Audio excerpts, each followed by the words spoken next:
नमस्कार साथियों, Suryanagari unique law classes के यूट्यूब चैनल पर मैं डॉक्टर उर्मिला राठी आपका हार्दिक स्वागत और अभिनंदन करती हूँ। बात करें आज कॉन्स्टिट्यूशन डे की।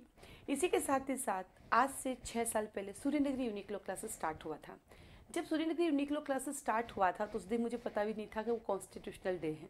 जब 1 साल बाद हमने जब सूर्यनगरी यूनिक लॉ क्लासेस की एनिवर्सरी मनाई तो मुझे पता चला कॉन्स्टिट्यूशनल डे है।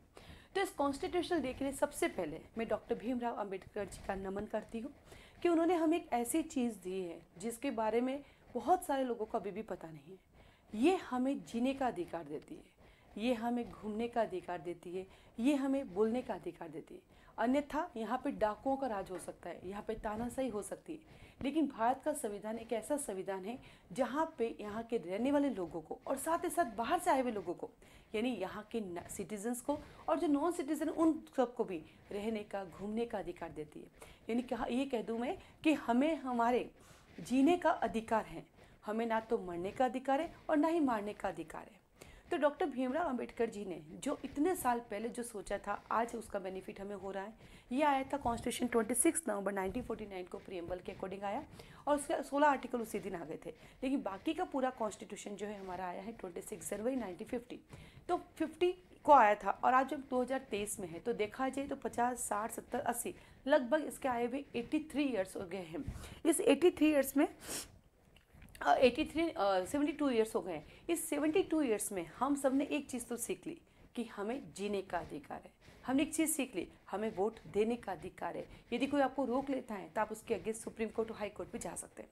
साथ ही साथ जब देखा जाए कि हमारे इंडिया का कॉन्स्टिट्यूशन इतना बढ़िया ड्राफ्ट किया गया है, इन्होंने जगह जगह से ढूंढ ढूंढ की जो क्वालिटीज़ थी वो लेकर आए हैं और सिलेक्टेड क्वालिटीज़ को लेकर इसको ड्राफ्ट किया। लगभग 65 कंट्रीज़ यानी स्टेट जिसे हम बोलते हैं, देश जिसे हम बोलते हैं, वहाँ से लाकर इसको बनाए गए हैं।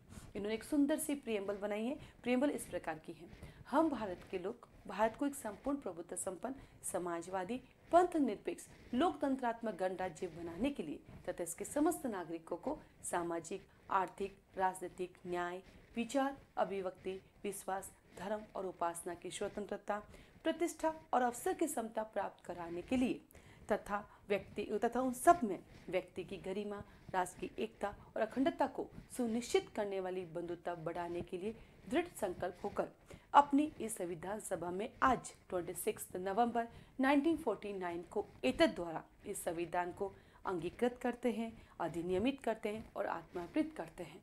इनके शब्दों को देखो, इतने सुंदर शब्द हैं। हर चीज़ को हम अपने में समाहित करते हैं और जब हम अपने में समाहित करते हैं तभी हम सर उठा के कह सकते हैं कि हम भारत के नागरिक हैं।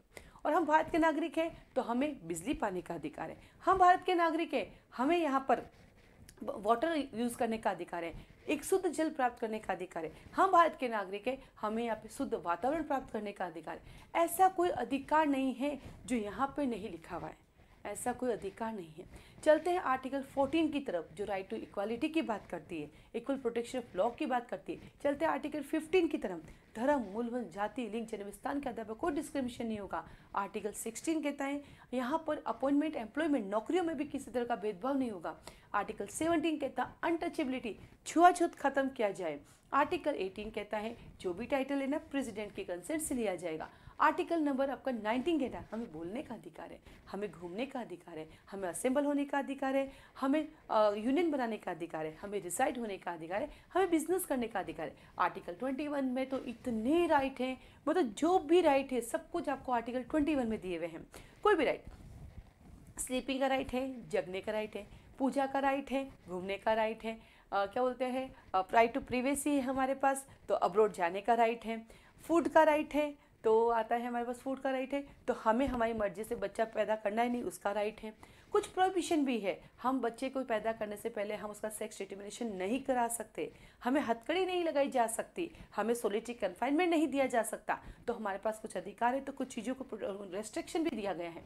जब 22 आर्टिकल नंबर 20 के पास जाते हैं तो 20 कहता है अरेस्टेड पर्सन को प्रोटेक्शन दिया जाता है। 21A के पास जाते हैं तो वो कहता है आपको राइट टू एजुकेशन है। 22 कहता है जिस पर्सन को अरेस्ट कर लिया जाता है उसको ग्राउंड्स बताने होते हैं। 23 कहता है एक्सप्लॉयटेशन के अगेंस्ट आपको राइट है। 24 कहता है 14 ईयर से कम का बच्चा जो है जाडेज एक्ट का काम नहीं करेगा।